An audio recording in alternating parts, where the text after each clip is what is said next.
contemporary issues in regard to Buddhist women.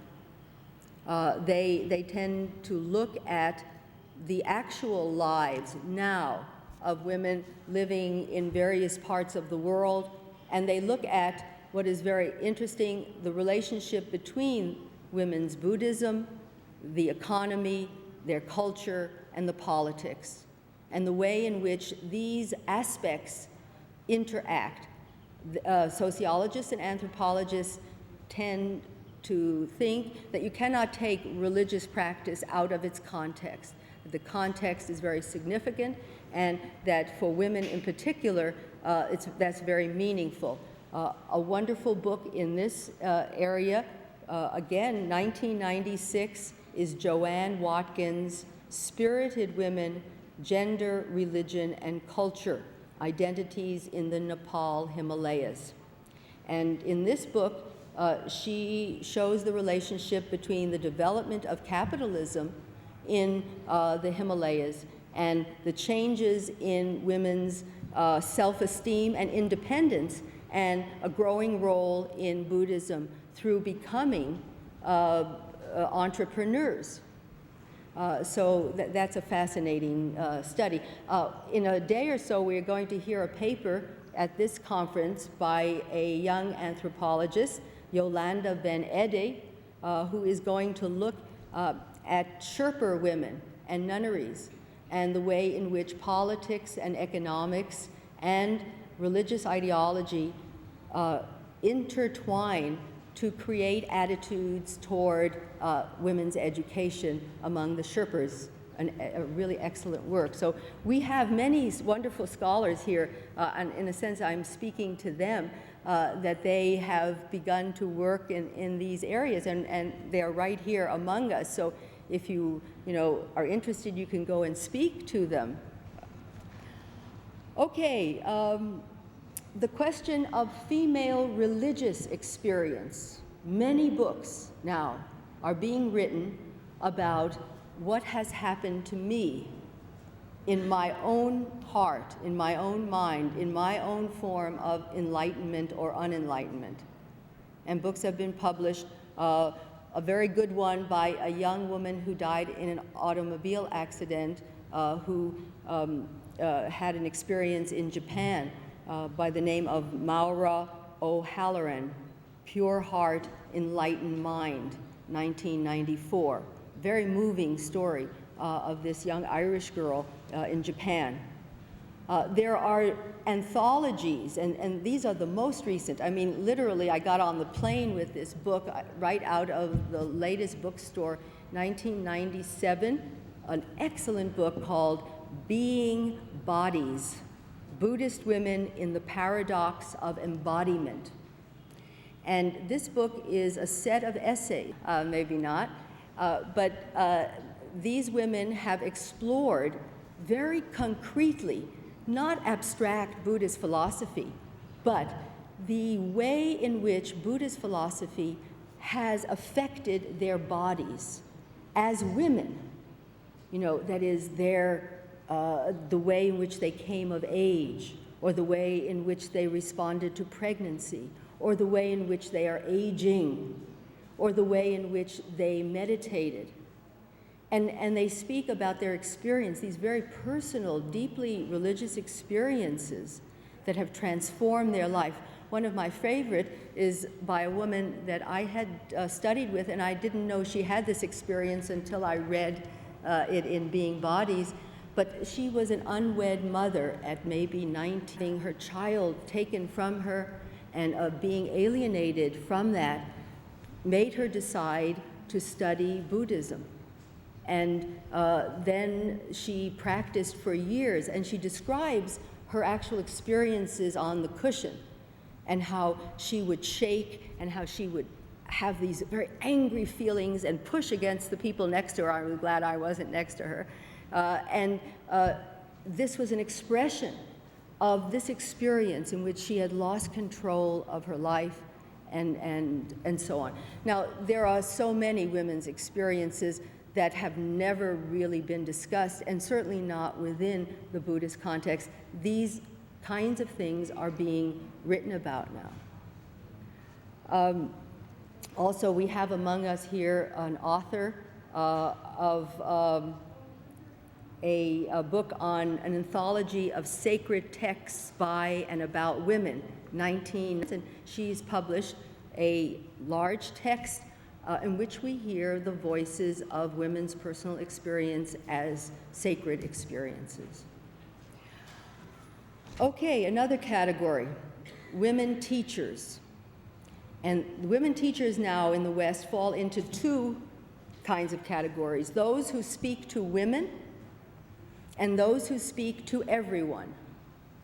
The women who speak to women, the most eminent is Sandy Bush, Opening the Lotus, A Woman's Guide to Buddhism, in which it is an instruction to women about what it is that will bring them into their spiritual experiences and their everyday. And one of the most interesting thing about women teachers is that they try to deal with the practical, with the here and now, with the everyday, and they not only do that, but they empower the everyday, the raising of the child, the doing the dishes. For example, there's a wonderful book by Charlotte Joko Beck, which is just about that issue. They make women valuable and make what women do valuable, and yet it is part of the practice. Then there is a group of women teachers who write for everybody. There is a long list, Aya Kema, more interfaith, because as most of you know, in the West, most people have, in a sense, become Buddhists. They have chosen to become Buddhists. They come from other traditions. And so there are now beginning to be books written that deal with that question of cross-cultural and cross-religious identity for women. One of the most interesting is by Sylvia Boorstein, who is a Buddhist practitioner and an Orthodox Jew. And she has reconciled this and developed it into a very interesting matter. So I have to leave now. I have to stop speaking, but in our discussions, perhaps we can continue to discuss some of these issues. Thank you.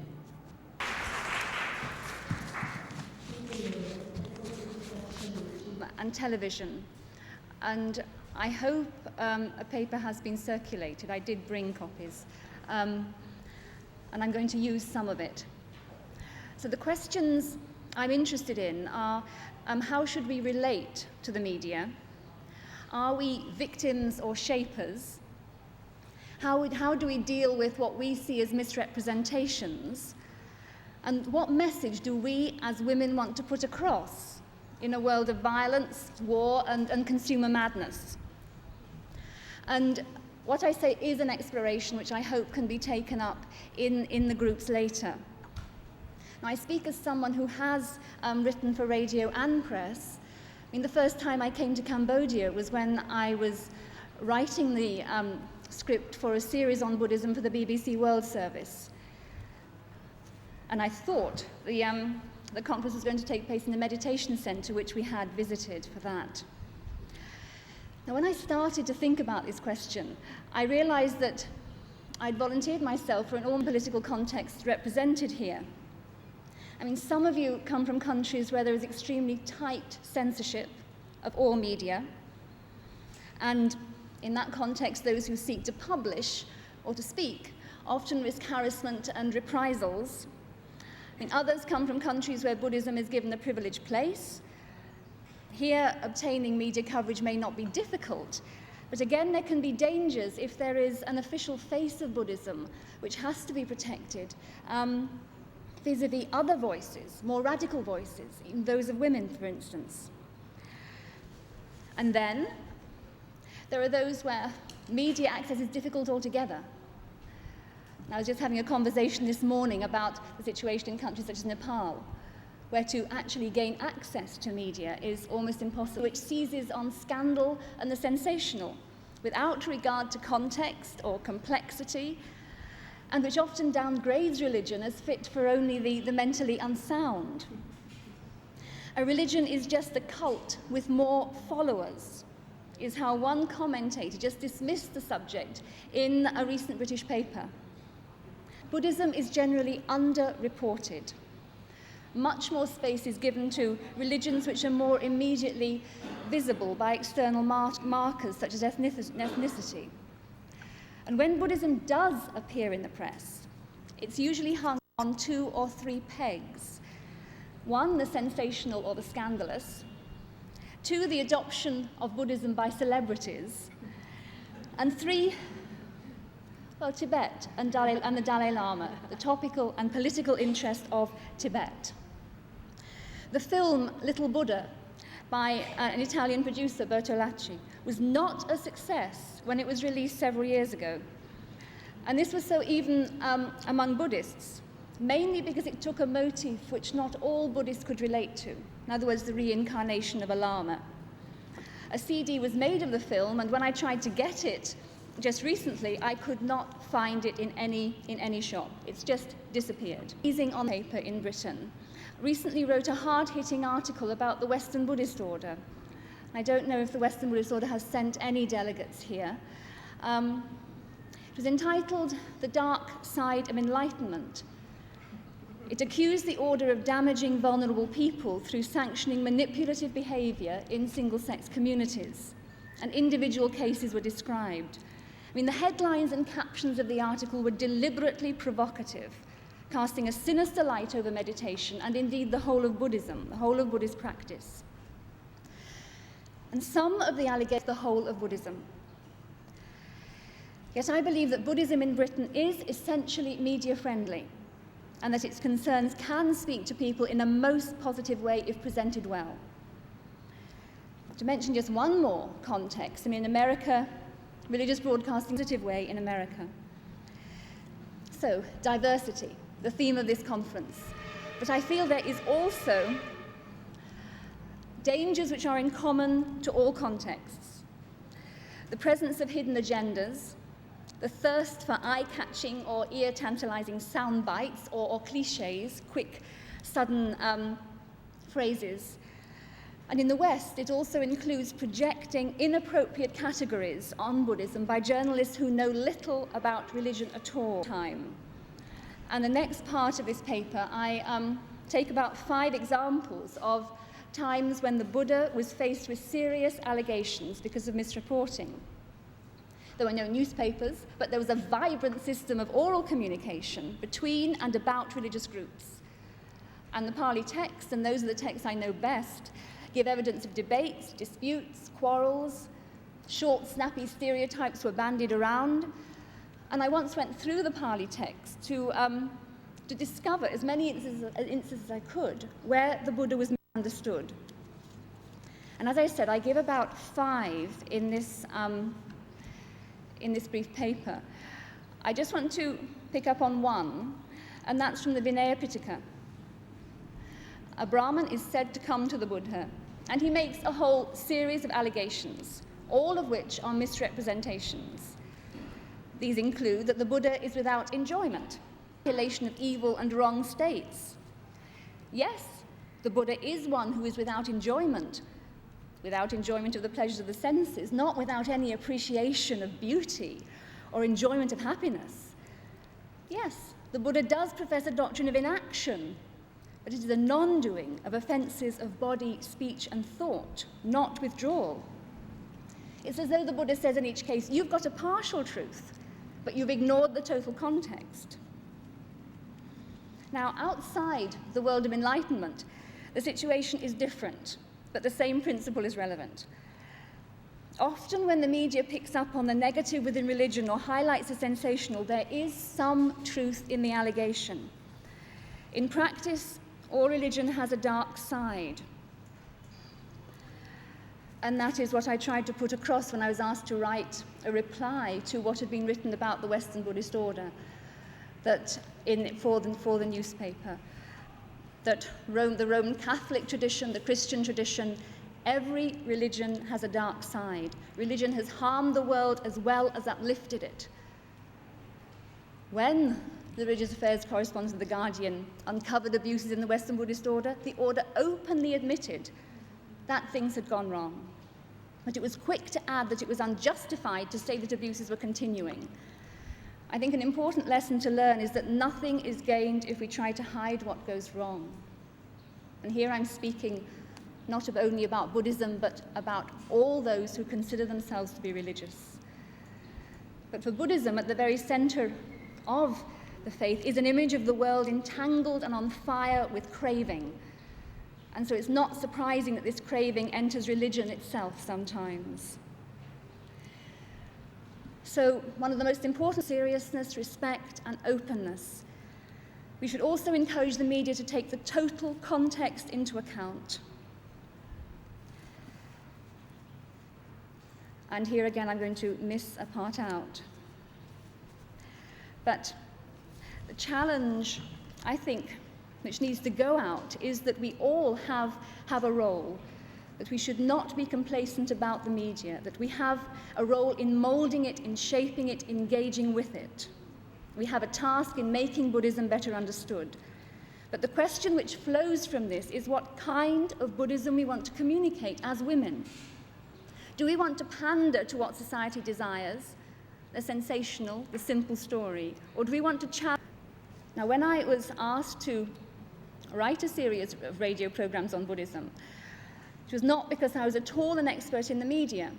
I was teaching Buddhism at the time and had contacts with something of this now. Tell me if you think I was completely on the wrong track. It's only a personal view. Now, the main question for me was how to communicate Buddhism to people who knew very little about it. Firm in my mind was that the program should not include lectures from me. I would use the words of others. Now, what do Buddhists believe happen after death? Do Buddhists believe in God? Very simple questions at the very basic level. Now, at the next level were the stereotypes of Buddhism which I felt were present, especially in the West. Then came the question of what Buddhism could do both to reinforce what was good in all cultures and challenge what was unwholesome in our cultures.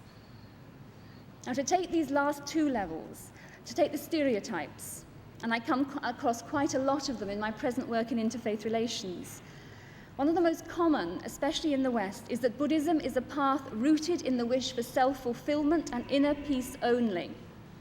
Cardinal Ratzinger of the Vatican, in a recent interview which was reported in The Tablet, a Roman Catholic journal, claimed that Buddhism was a form of autoeroticism.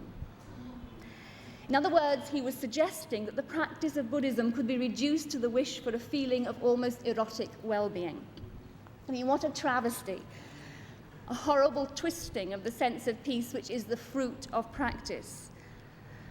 It is the result of Buddhism being linked with other self-fulfillment therapies in the West, in a postmodern society. Inner peace, I believe, is the result of practice. It is not the central aim of practice. The aim of Buddhist practice is the elimination of the defilements, the kilesas, the elimination of greed, hatred, and delusion, to take the main three. And this is hard work.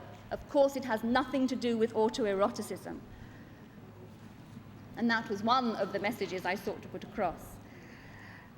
Now, another stereotype linked to the first is that Buddhism has little to say about society, that it is concerned with withdrawal and renunciation only.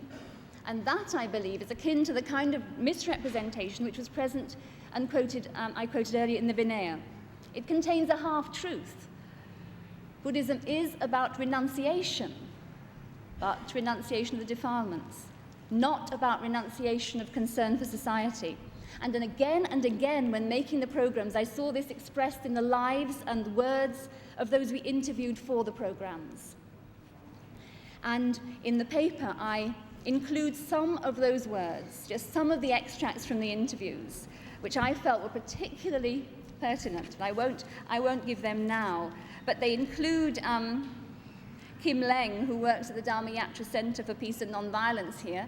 I don't know whether Kim is here. Anyway, I have, she gave a very wonderful interview about her involvement with the Dharma Yatras here in Cambodia. And also the words of Dr. Chatsuman Kabul Singh from Thailand also spoke very, very movingly.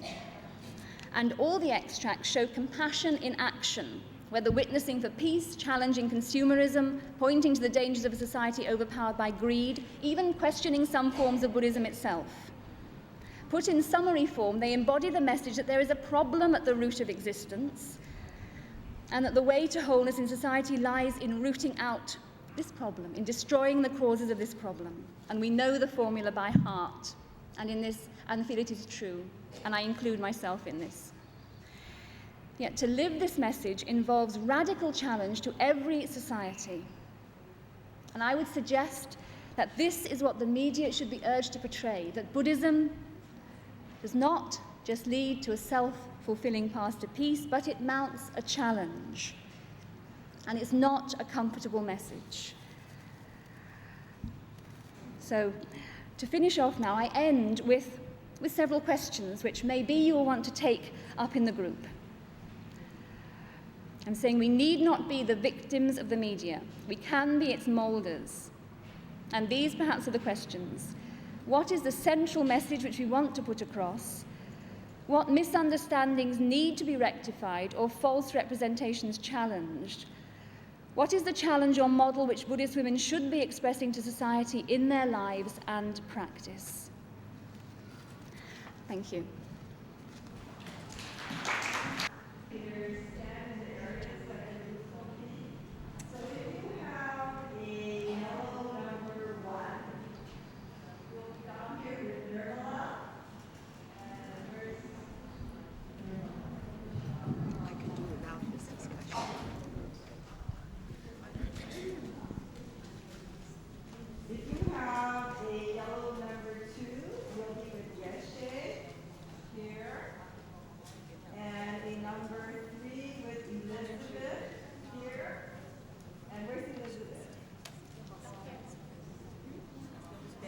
Oh, okay. Elizabeth is going to sit there. And Frances is number 4 in the corner. She's standing right there. What will be her number? Going up. Okay, now we're going to move our chairs.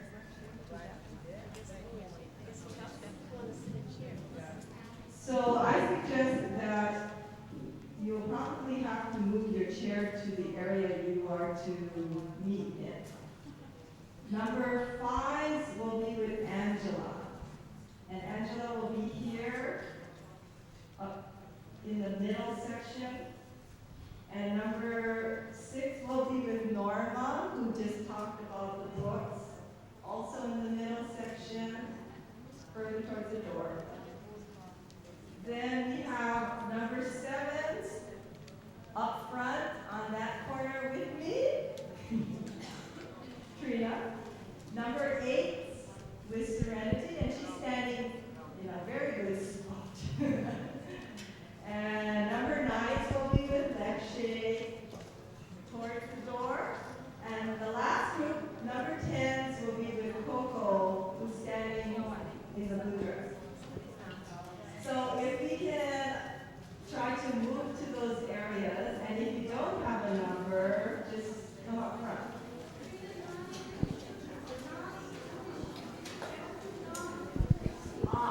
Yes, and we didn't solve that.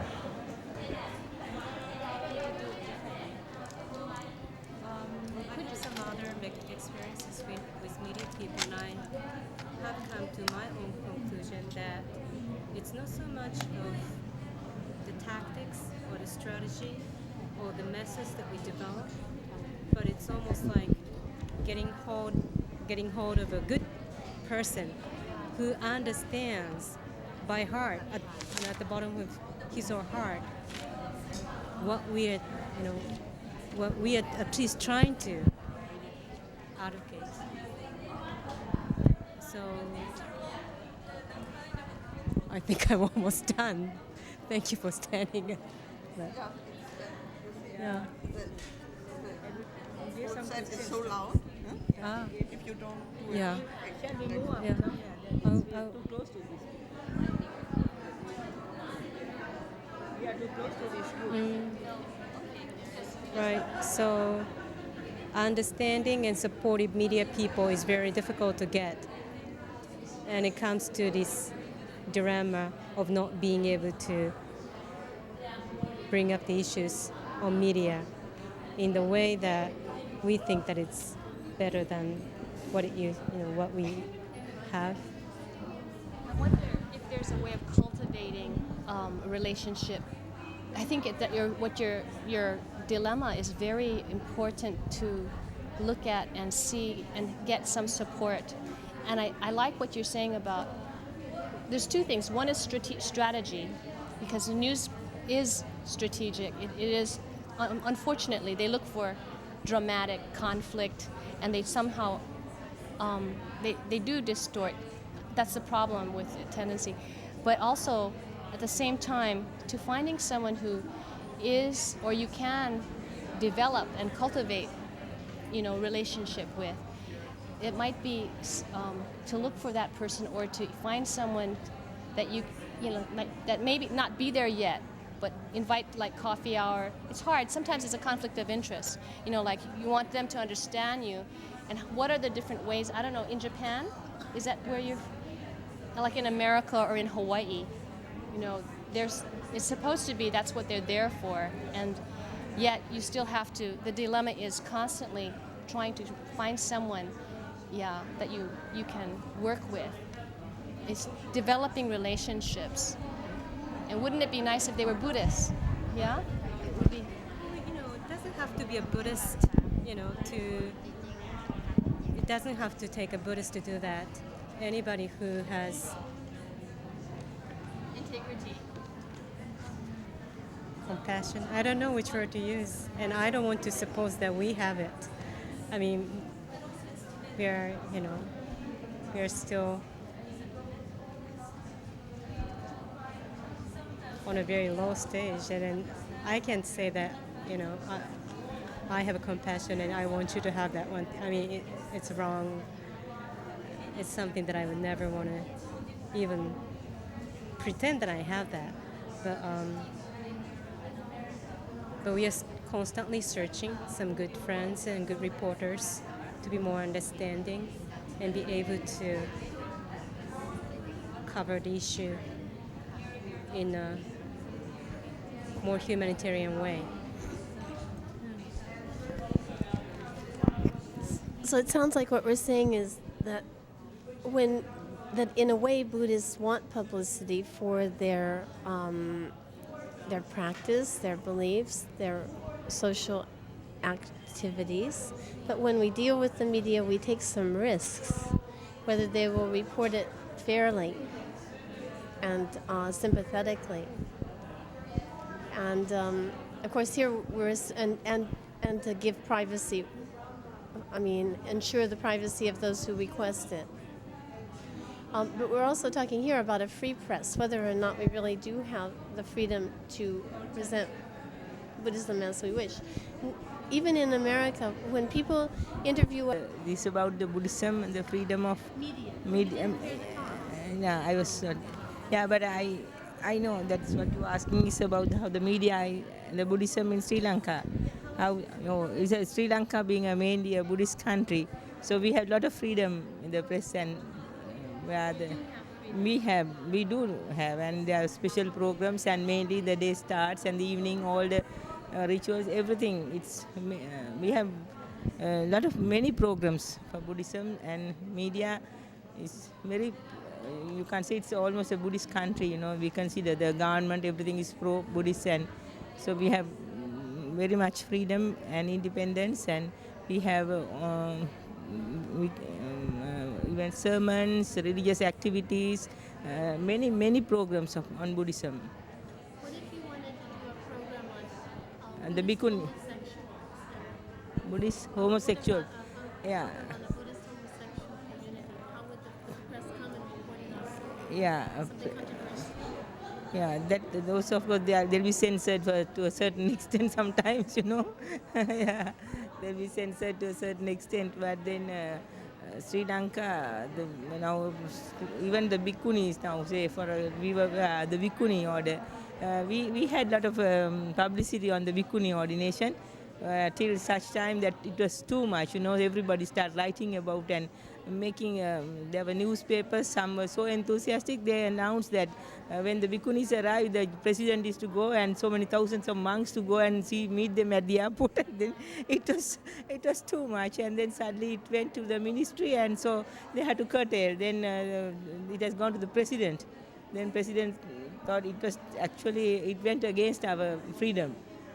They in fact invited us to be ready for an interview on the television regarding the bhikkhuni ordination. So that was all just for a moment, for a short time it was curtailed. But we have, in fact, about the Sakyadita conference on the radio. There were every Sunday after news on English national service. Then Buddhist review. They announce your name, Honolulu, Sakyadita, my name, everything, the program, the speaker's name. I gave everything was announced. Last 3 Sundays, one after the other, each Sunday program. They announced our conference and Buddhist women and our contribution and how much we have achieved, and so many speakers from so many scholars from many universities. And so we have no problem in Sri Lanka where the Buddhism, but there are some, as you say, the homosexuals or some like that. Now some questions where there can be some censorship which will go against the publicity. Yes, no problem. I really did not understood the question what you were discussing. I came late. How about in Thailand? อันนี้ในปัจจุบันนี้เขาก็ทางหนังสือพิมพ์ก็ให้การสนับสนุนเรื่องสิทธิสตรีมากขึ้นเขาพยายามมาติดต่อถามเรื่องว่าจะให้มีโครงข่าวสารอะไรก็ให้ทำไปลงที่บางครั้งการที่เราให้ไปลงแล้วเนี่ยบางทีก็เบี่ยงเบนไปมันอาจจะเข้าใจผิดเพราะบางทีอย่างที่พูดถึงว่าเราต้องการให้แม่ชีมีการศึกษามีการปฏิบัติธรรมส่งเสริมทางด้านนี้ให้มากขึ้นก็อาจจะเป็นลงเป็นว่าคล้ายๆแม่ชีนี่อยากจะเป็น She said in Thailand we don't have the press actually come to the nun now. That we don't have to go to them because they usually come. She is the secretary of the association. They always come. What kind of news you want us to talk to you, even in TV and radio, newspaper. But the problem is the people who come to, they don't really understand the status of the nun or what the nuns want. They might get some answer and then they add up their own thing, and it might distort their to the public. But she also mentioned that sometime I would tell the press that I want to improve the education of nuns in Thailand. But then the way they're written is that saying that we want to be equal to the monk, and that's not what she wanted. That go against, again it goes against. The journalists sometimes they give news just the other way, as I told you, our experience. In Sri Lanka, the Buddhist women now, we have many programs even on the radio, the television, about the women's role in the family, the Dhamma way of life. It is now increasing, now daily it is increasing after violence and all that. So we have come, the awareness is there that women can do much more, and many articles appear. There was my article on Buddhist women's influence in the society. Full page article appeared on the full moon day, the Sanghamitra day. That was the day that. I wanted to ask whether they cannot give some written information about what they want to the press so that they can copy a little bit.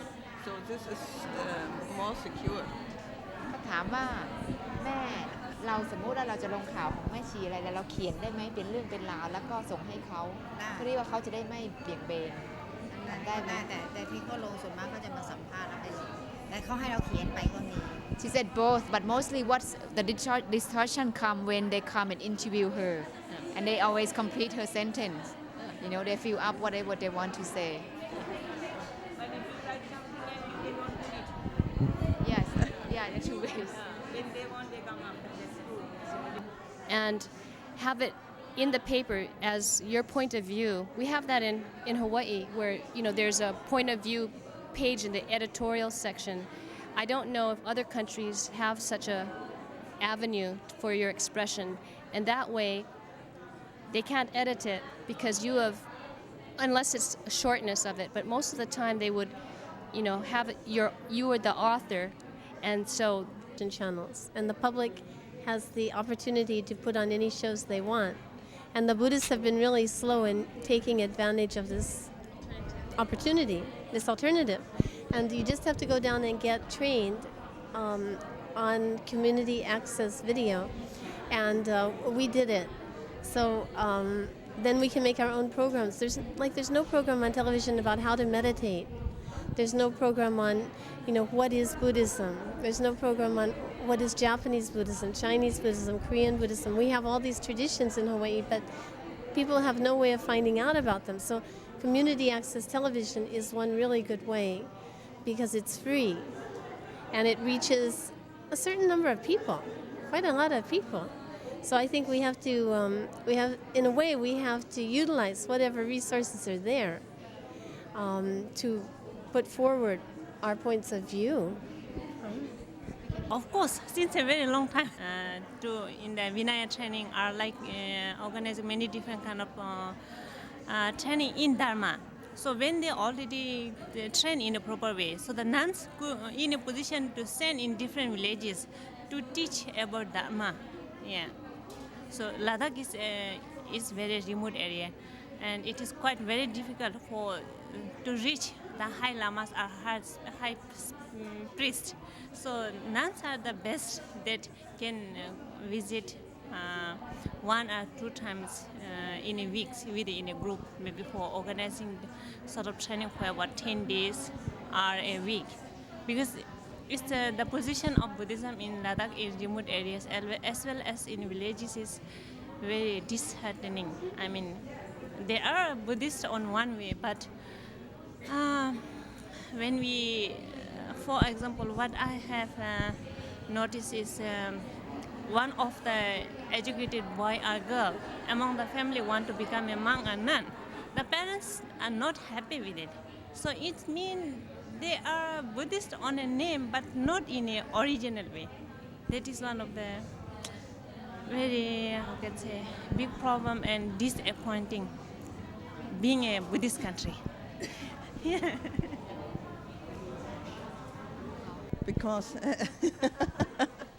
Because when I'm reading some news about Buddhism and I see it's distorted and and not put well and incorrect, I never write a letter to the newspaper correcting it because I'm so busy with other things, and then I just leave it. But I think one should more often write to the newspaper and say this is incorrect. If they don't get any answers and letters, they will never change. No, it's much better than in so many other Theravada countries, the position of nuns. And now today we are gaining more and more power. Especially I'm grateful for Sakyadita and Venerable Lekshi. I feel that we have brought a very big, vast change after the conference. Yeah, the awareness. Though we don't have a big meeting of Buddhist women, though we have very educated Buddhist women, leading women, but they are not so much they don't understand what Sakyadita, they only come for the conference. But the message has gone to the nuns. Now we know, the nuns know that there is an organization like that who's supportive of nuns. So with that now they have formed into other groups of associations of nuns which promotes, and the monks are supporting, and now they are so much helpless, I must say. They know there's they were helpless at one time. They don't know which way to turn, where to go, and so we always say, you give them confidence, and so that has really brought a change without our knowing. It has really brought a change. The nuns. Now I have brought a nun who is running, she has a master's MA. She is teaching about 30 nuns with all the difficulties. You should ask her. I will give her the opportunity to explain what she's doing, how she's managing. And she has now at the moment 5 studying for their degrees. Yeah, she has 7 and 2 has a master's in a remote place. Only 4 teachers are paid just 500 rupees by the government. It's organized like a pirivena, like for the monks. Then she herself is teaching the younger ones. Only English is the thing that they don't have much, because to attend to conferences like this, they feel that they should have more English to make use of these such conferences. So media in Sri Lanka for Buddhism and Buddhist women, we have many programs, and that is most of our programs are based on Buddhism and no problems as such. So women's course and the Buddhist nuns course is now highlighted, especially that is recent past, not like those. And media doesn't have to be on paper or film. Media is anything that communicates, isn't it? So meetings even on a village level or a national level or an international level is also a kind of media, isn't it? Right. Right. So it sounds from what you say that it's time for an all Sri Lanka meeting, that where English is not the limiting factor, where they can speak their own language. I think maybe this is the new direction for Sakyadita too, because international travel is, it's only going to be a few who have that opportunity. Yeah? Yeah. You must go on speaking. Actually, I have managed a lot by that way, by just talking to people. By just talking to my friends, or in the temple when we meet, all the ladies, I said, no, this is the way. Then they had very different ideas about nuns, and they asked me, why you are talking about nuns. Then some say, oh, they are not good, and they think that they are just begging women like that, that the impression they had. So we have, by talking, like I said, it's not in the papers or anything, but it's by just communicating and talking to the point with the correct people, even among the leading monks. Now, by talking to them, we have really brought a change. Because they were not aware, because they are in the villages. Sometimes they say no, they are not good, or they are not fit to become. Why can't they be like, they can clean the temple and wait like that? So we go on telling why. Then the educated monks, the scholars, they know. This is by the media, as you say, by discussing with the correct person, the correct groups in the temple, the women. We have brought a big change, and it has really worked. Yes, it has really worked. And BBC Elizabeth Harris came to do a program to Sri Lanka. She interviewed so many groups of monks and Buddhist leading people. So that was. I have to add a little bit. That is when the 4th International Buddhist Women Conference was held in Ladakh. After that, there is a lot of changes among the Buddhist women. And I'm really very thankful for Venerable Kamalekshi Thomo and the President of Sakyadita. And really it was a lot of inspiring. And now the nuns have awakened their mind. They really wanted to practice Dharma, and really wanted to have a real way of to learn about Dharma. So far they are very badly neglected by the society. They have to work as like a maid servant, which is no one can expect the nuns are working in the houses, serving all the families and doing all the work in the fields. So and after that we organized we named it as a Vinaya training, because we wanted all the nuns could come together and to know each one another problem in different regions, like Changtang, Zanskar, and in Leh area. Yeah, because there are more than 25 nunneries and more than 400 nuns who are living in such a bad condition. But slowly, everything was happened after the conference. For me also, I have all the knowledge which I collected. So it was really, I'm very thankful for for all the staffs of Sakyadita, and especially to Venerable Kamalekshi. Like any other one, I have not done any research on nuns or anything, but it just came to me, my mind and to my heart, after the Sakyadita, the first conference, and with the, I must always pay respect to my late teacher, Ayakema. So actually the need and the need to help the nuns and the women who want to practice. Now my only aim is to help anyone who want to renounce and practice Dhamma, and to the difficulties that they face, I always point out. Then they're asking why don't you allow them to be as nuns and let them be as they are?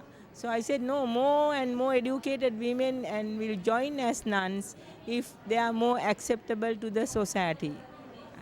So more educated women will come and join as nuns and serve the humanity. No, they accept it. And it's a well-known thing. They discuss and they themselves say, why are these monks will do better? No, that is, women. yeah, better. The women will do better. That is why some of the senior monks don't like nuns to come up.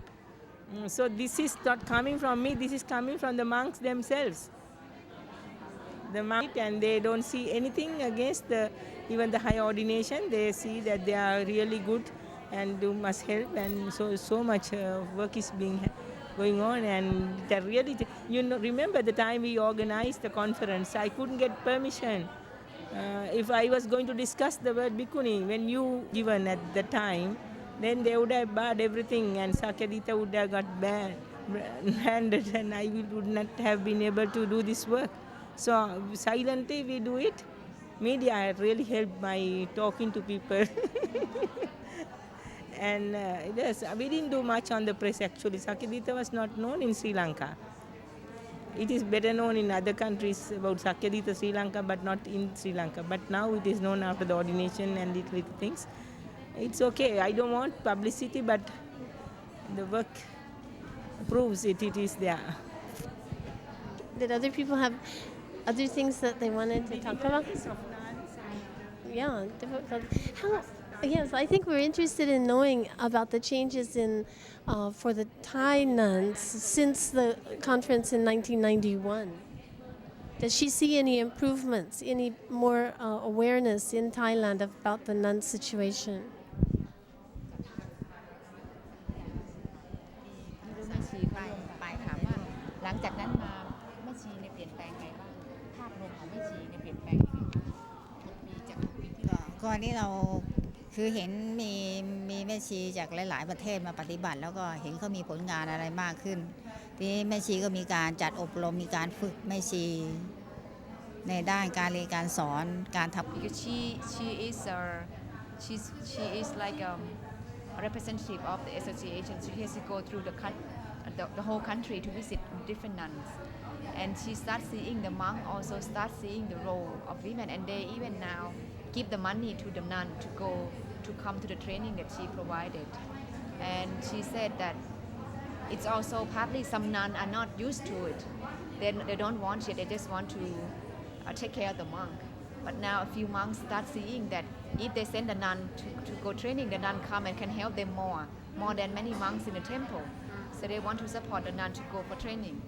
And she see it's very positive change. They'll change. ถามว่าของเรานั่นอบรมอะไรบ้างคะ developing teaching material so they can give a training, make it more not only preaching but more participatory approach.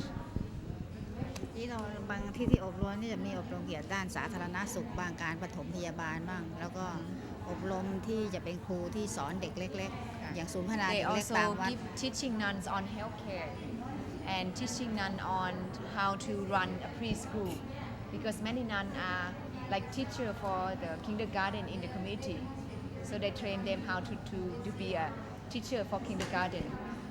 แล้วก็ทางอบรมทางด้านจิตวิทยาการให้คำปรึกษา Also counseling skill for nuns, so they can because many women when they have suffering they come and stay for some time in the temple, so this nun can also help take care of those women. Counseling skill. They did that too. Yes. ลืมไปบอกเรื่องการแก้ไขข้อขัดแย้งของจอห์นไงทั้งหมด Yeah. What she's talking about is the training she provide herself, but they also training that provide to the nun by NGO, which she didn't cover yet.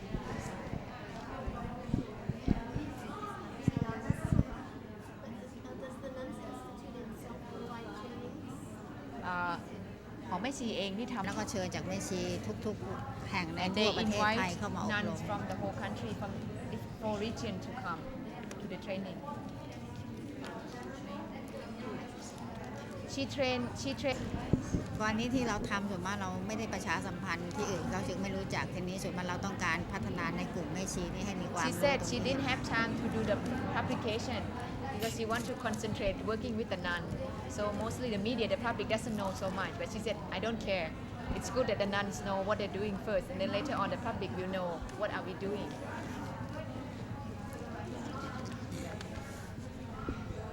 It's great. It's really great. Really great. I just wondered, how are children taught Dharma in elementary schools? Are there storytelling? สอนธรรมะยังไงมีเทคนิคการสอนยังไงใช้เพลงหรือใช้เล่าเรื่องพระพุทธเจ้าใช้เทคนิคยังไงถ้าจะสอนเด็กเยาวชนเรื่องธรรมะเนี่ย เขามีทั้งมีเพลงมีอะไรอย่างนี้แล้วก็เล่าเรื่องบ้างแล้วก็มีภาพประกอบบ้างให้เด็กเข้าใจแล้วก็เกี่ยวกับเรื่องศีลเรื่องธรรมคือเรื่องศีลเนี่ยสอนแบบง่ายๆให้กับที่ใช้กับชีวิตประจำวันได้คือไม่ได้ไปยกเป็นแบบธรรมะทั้งหมด When they teach Dhamma through elementary school they said they don't teach it's a concept but teach in daily life she said using a lot of stories and songs and just simple meditation have them sit 1 minute and chanting she said it's using a lot of example from daily life right then they fight and then they talk about fighting what is bad what is good harming other and harming yourself she said don't give the whole big of Dhamma but just from the daily thing that's happening in the school yeah in the classroom บางทีบางแห่งเขาจะเข้าใจว่าแม่ชีเราร้องเพลงไม่ได้แต่บางครั้งเราใช้เทปบางทีก็มีพี่เลี้ยงเด็กเขาร้องให้ sometimes the public don't understand because they said none should not sing but she said that we sing because we sing Dhamma song to teach so some public they don't understand they said nun and monk should not sing she said this is still a problem in Thailand because they are very progressed they come to training and they want to know how to use music to teach Dhammaก็แบบให้เด็กมีการฝึกทำสมาธิโดยใช้การลมหายใจเข้าออกที่ให้เขาฝึกให้ทำความรู้สึกกับตัวเอง Also teaching them like using song to teach young kids a meditation but using singing but when they sing they breathe in and breathe out they said it's better than just have them sit and close their eyes How many schools run by the nuns? How many schools? How many school เขาถามว่ามีโรงเรียนแบบเด็กเล็กที่ว่านี่มีเยอะไหมที่แม่ชีเข้าไปดูแลก็ส่วนมากที่เดี๋ยวปัจจุบันนี้ในเมืองไทยตามวัดจะมีเป็นส่วนใหญ่แล้วส่วนมากจะเป็นแม่ชีสอน It's mostly in every temple where they have preschool it's run by the nun rural area mostly because monk they always think that women are good in take care of children so of course the nun has to take care of that All the schools are boarding schools. In rural area, some middle class, rich people they send to private school, but just the common people they cannot afford, so they send to the temple. So the temple set up the preschool where the nuns are teaching and take care because they hardly pay anything. They pay very little money. My aunt has a Buddhist.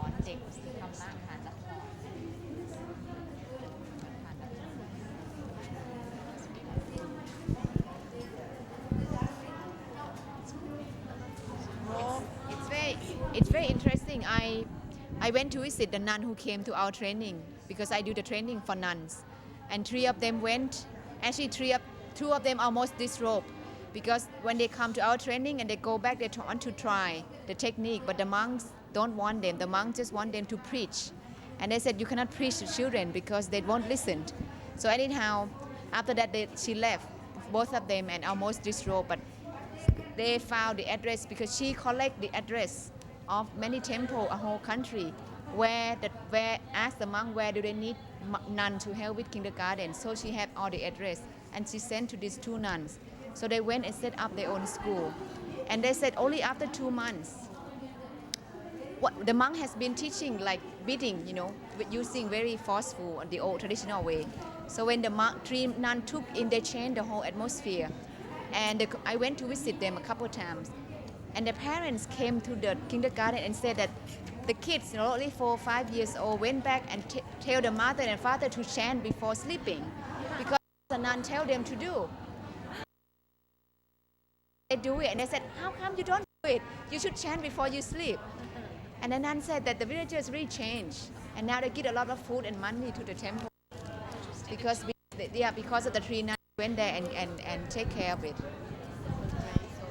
That's something like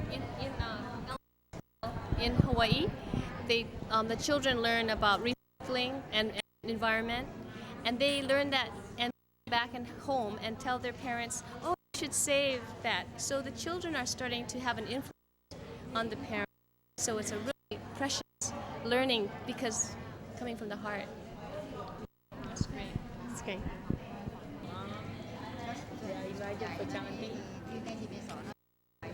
Every weekend is แล้วก็จะบอกแม่ชีสอนอย่างนี้แล้วเด็กทำด้วยแล้วพ่อแม่ไม่ต้องตามแล้วเราก็ฟัง